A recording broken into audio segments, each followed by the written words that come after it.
Okay. Hey everybody, my name is Logan Frey. I'm going to be talking. The topic of discussion today is World War II. It was a very bad time in the U.S. and the world because we were all in turmoil with each other that led to a whole lot of deaths.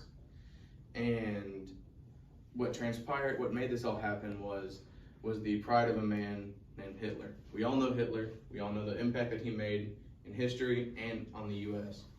And the only problem with Hitler's ideas is he thought that the Germans were a better people group than anybody else.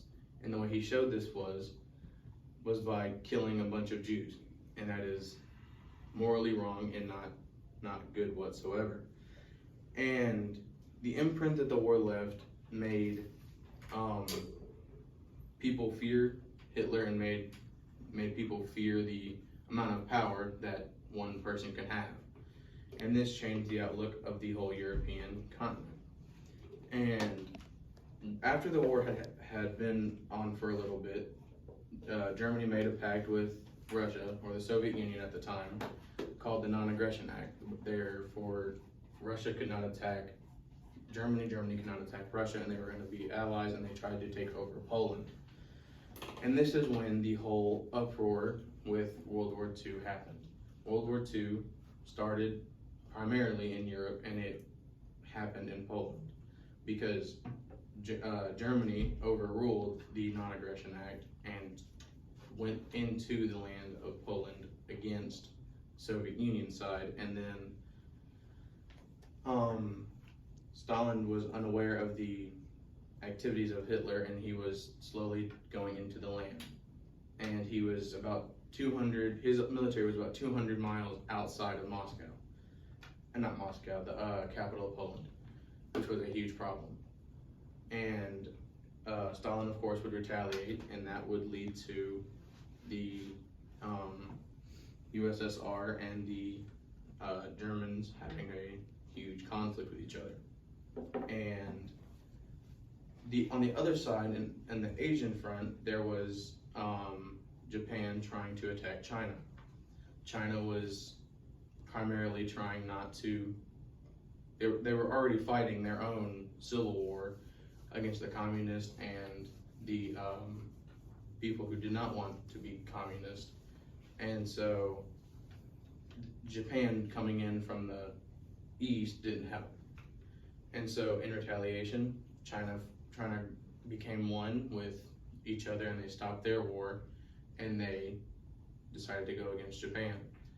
And Japan signed a treaty with Germany that would help supply them with troops and help supply them with the needs and the resources that they would need for the war. And this looked like a good idea, but in the end, it led to Japan trying to use a fear tactic on America that led to the bombing of Pearl Harbor. And Pearl Harbor was a very gruesome time for America because we didn't really think about Japan much in the sense of threat. But that led to the creation of the atomic bomb, which later would get dropped on Nagasaki and Hiroshima. That would end World War II. But the whole war ended once the Japanese people finally surrendered after, I'm not so sure about how long, but after a couple months after Germany had fallen, which occurred after Hitler killed himself in a German bunker. And Hitler's last-ditch effort was a day known as D-Day, and that was the Allies push trying to get the little bit more land against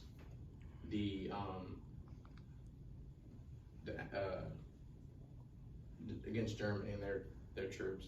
And so they did this by planning I'm pretty sure it was Britain that they compiled all these ideas, and they would use this big force to move the quote-unquote wall of Germans back, and this pushed them out of France, and this pushed them back to Germany, all the way to Berlin. And once they surrounded Berlin, that's when Hitler killed himself, because he already knew he was going to lose the war, and so there was no point of fighting anymore.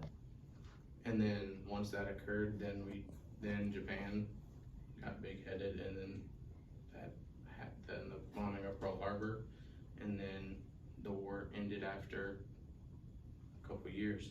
And so, thank you guys for listening.